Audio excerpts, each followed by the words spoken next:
রিয়া তুই এগুলো কোথা থেকে নিয়ে আসলি? জঙ্গল কুড়িয়ে না, এইগুলো আমি পেয়েছি। সবার সবাই পেয়েছে, ব্যাগে দেয়নি সব আমি একবারে নিয়ে নিয়েছি। ওরা এর যোগ্য না, তাই আমি নিয়ে নিয়েছি। ঠিক আছে গাইস, ভালো লাগছে আমাকে দেখো। এতগুলো আমি পেয়েছি। ছি, তুই আমার বরাবরে আসতে পারিস? একটু দেখাও তো বাবা।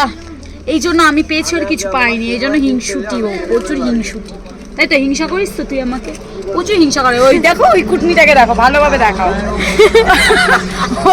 ও পাইনি বলে ওর মুখটা দেখো, ছুচোর পোদের মতো হয়ে গেছে। আরে দেখো, অনেক কষ্ট হচ্ছে। তোমরা পরের বার থেকে ওকে একটু দেবে, হ্যাঁ? সব যদি আমাকে দিয়ে দাও, কি দেবে? একটু কি দেবে?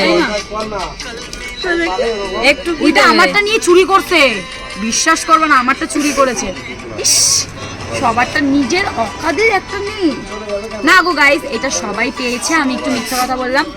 এ ভালো বান্ধবীটাও পেয়েছে, ও একটু কষ্ট পেয়েছে, ওকে দেয়নি, তাও আমি দিয়ে দিচ্ছি, বলছি ওর মন রাখার জন্য। না না, ও পেয়েছে, সবাই পেয়েছে। এখানে কটা আছে? এ আরেকটা কই, কে নিয়েছে? কোন ছুঁচো নিয়েছে আরেকটা? না, ওদের একটা দিয়েছিলাম। ও, তাহলে এখানে 6টা আছে, 6 জন পেয়েছি। আর একটা দিদি নিয়ে নিয়েছে, 7টা পেয়েছিলাম মোটমাট। আর এখন এরা আমাকে দিয়ে দিয়েছে। 7টা কোথায়? বেশি আছে। ওকে আমি এটা ফেরত দেবো, ভিডিও করে দেবো এইবার, তাই তো দাদা? 4টে আমরা পেয়েছিলাম, 4টে মেনে নিয়ে নিতে গেল সব কেটে কেটে। এই যে ফলস খাইয়ে দিল, এটা আমি পেয়েছি, তাই না কাকিমা? বলো। ঠিক আছে গাইস, ভালো থেকো। ও কুমড়ো যখন চুরি করতে পারে এইগুলো